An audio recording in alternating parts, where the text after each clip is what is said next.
Bonjour, cher Omar Sy. Vos oreilles, cher Omar Sy, ont dû siffler ces derniers temps, vu vos prises de position normales, légitimes, comme tout citoyen. Vous avez le droit de vous exprimer sur ce que vous avez parfois sur le cœur. Eh bien, tout ça a fait effectivement des gorges chaudes un peu partout. Je ne sais pas si c'est votre réussite, votre immense talent, votre célébrité, et puis le fait que vous soyez quasiment l'un des seuls acteurs américains à briller au top, au firmament de la Mecque du cinéma, c'est-à-dire Beverly Hills. En tous les cas, je sais que vous, Omar Sy, vous allez rester très distant de tout ça, vous êtes assez zen, assez mature aussi et habitué à cet exercice de lynchage médiatique. On vous a vu déjà aux prises avec certains freluquets, certains trissotins aigris, certains blaireaux médiatiques. D'ailleurs, ces blaireaux médiatiques en open bar, hein, un peu dans les médias, dès qu'il s'agit un petit peu de vomir sur les uns et sur les autres. Je trouve que ces blaireaux médiatiques manquent un peu d'humour et un peu de distance. Ils sont un peu trop sanguins, à mon avis. Bref, votre talent doivent effectivement en rendre plus d'un complètement jaloux.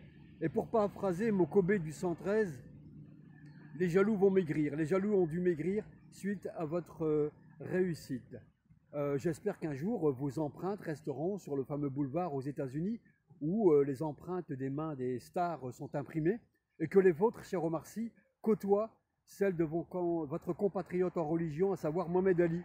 Et tout comme lui, vous refuserez que vos empreintes soient au sol et qu'elles soient sur un mur, parce que vous portez aussi le prénom du deuxième calife. Bref, ce n'est pas de ça que je veux parler. Vos prises de position concernant le racisme dans la police, où certains policiers racistes, pas tous bien évidemment, suite à la mort de monsieur du regretté George Floyd, il semblerait que bien certains en France ont voulu vous flinguer et régler votre compte. Je me demande bien d'ailleurs ce que vous leur avez fait. Bref, vos oreilles ont dû siffler, cher Omar Sy, par votre talent, la jalousie évidemment, mais peut-être aussi par le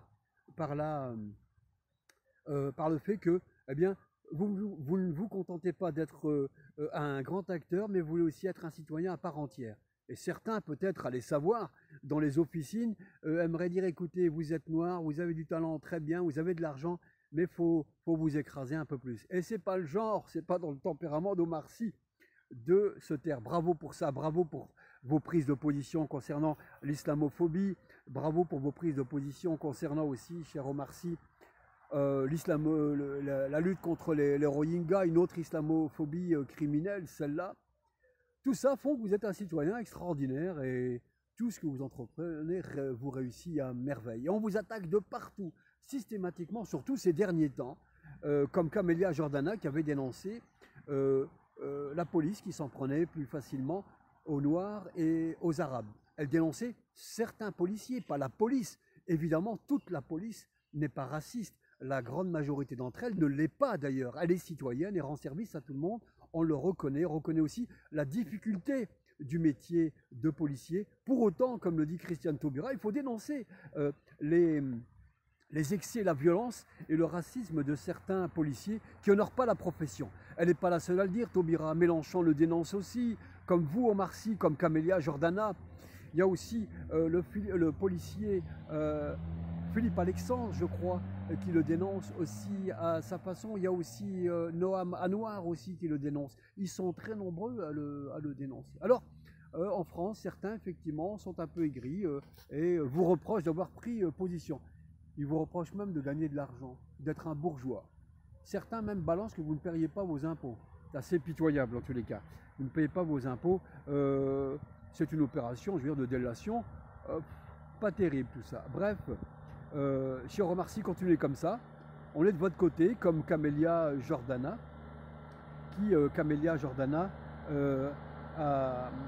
a été en tête du cortège pour soutenir la famille d'Adama Traoré.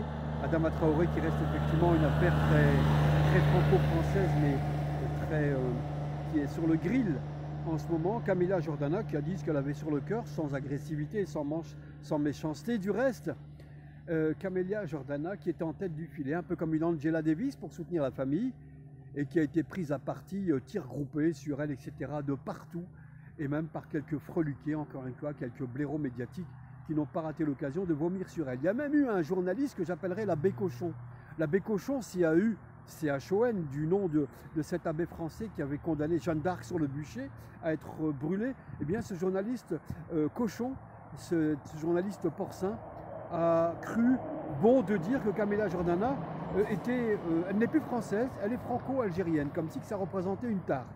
Ce journaliste Cochon veut surtout dire qu'elle n'est pas crédible parce qu'elle ne serait pas à 100% française. Bizarre quand même. En tout cas, si elle n'est pas 100% française, lui, il est 100% pur porc, ce journaliste. Vos oreilles ont dû siffler depuis que un monsieur du cinéma s'en est pris à vous et vous a attaqué violemment.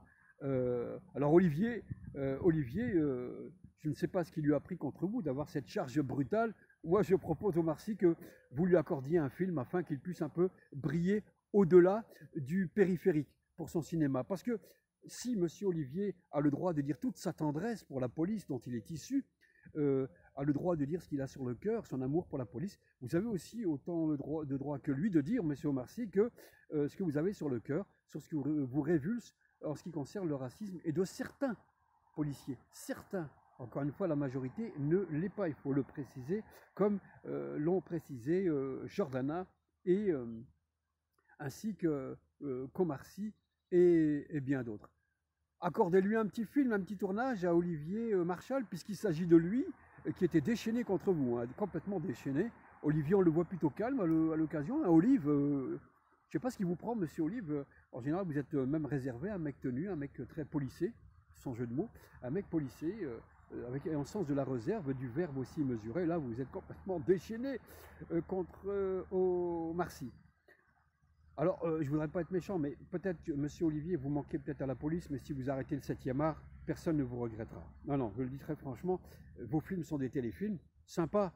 Bon, c'est pas non plus, voilà, c'est pas, par exemple, vos flics n'arriveront jamais aux flics de John Shaft, l'américain.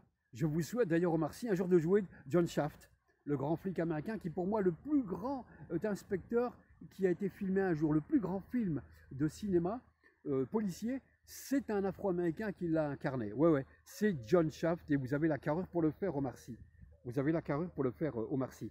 Ce rôle de John Shaft.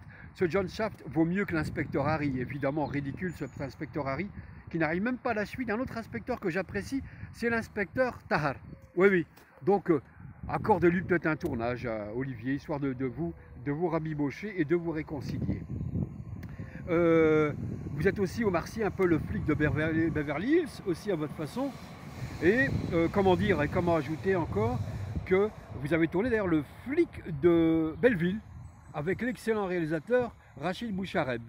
D'ailleurs, Olivier, monsieur, si je peux vous permettre, prenez contact avec Rachid Bouchareb pour vous donner peut-être quelques consignes de mise en scène, etc. Et vous-même faire de même avec lui.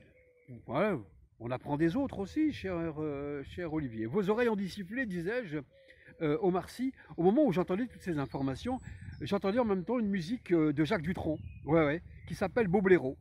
Ouais, Beau Blaireau. Et je me suis dit que ces derniers temps, depuis vos premières escarmouches, il y a maintenant 1 an, je me suis dit que les blaireaux avaient open bar dans les plateaux télé. Ils venaient quand ils voulaient effectivement balancer des choses et d'autres, un peu débiles, un peu légèrement limite dans ce qu'ils disent, mais ils ont le droit de le dire apparemment, ceux-là. Ils ont le droit effectivement de débiter ce qu'ils veulent. Alors un blaireau, c'est ce qu'on trouve beaucoup ici dans nos contrées, ici en France. Dans le même temps, j'entendais une autre chanson d'Alain Chamfort qui s'appelle Chasseur d'ivoire. Chasseur d'ivoire, ça se passe en Afrique évidemment, où on parle de lions, de tigres et de panthères noires. Vous êtes une panthère noire à votre façon, cher Omar Sy. Ces panthères noires qu'on assassine aux États-Unis. Il ne faudrait pas que ça vienne en France, évidemment, tout ça. Je ne souhaite pas au pays des droits de l'homme, etc., que ça puisse se faire. Bref, cher Omar Sy, continuez comme ça. Vous êtes la fierté de la France, cette France qu'on aime, hein, celle qui est un peu comme vous, qui ressemble au peuple qui vit près du fleuve Sénégal. La France est un pays tout couleur, comme cette ethnie qui est qui vit près du fleuve Sénégal. Quant à vous, monsieur Olive, je pense que vous allez vous calmer, parce qu'encore une fois, vous êtes un homme qui a le sens de la tenue, de la réserve, qui est un homme, encore une fois, policé. Mais si toutefois vous persistez à écrire, à faire de la mise en scène, à être un penseur aussi, Ça fait beaucoup pour un seul homme, chercher l'erreur. Eh bien, si vous persistez encore à vous produire, à écrire des livres, j'ai un titre de livre tout trouvé pour vous, un titre de cinéma qui s'appellerait Marche à l'ombre. Merci.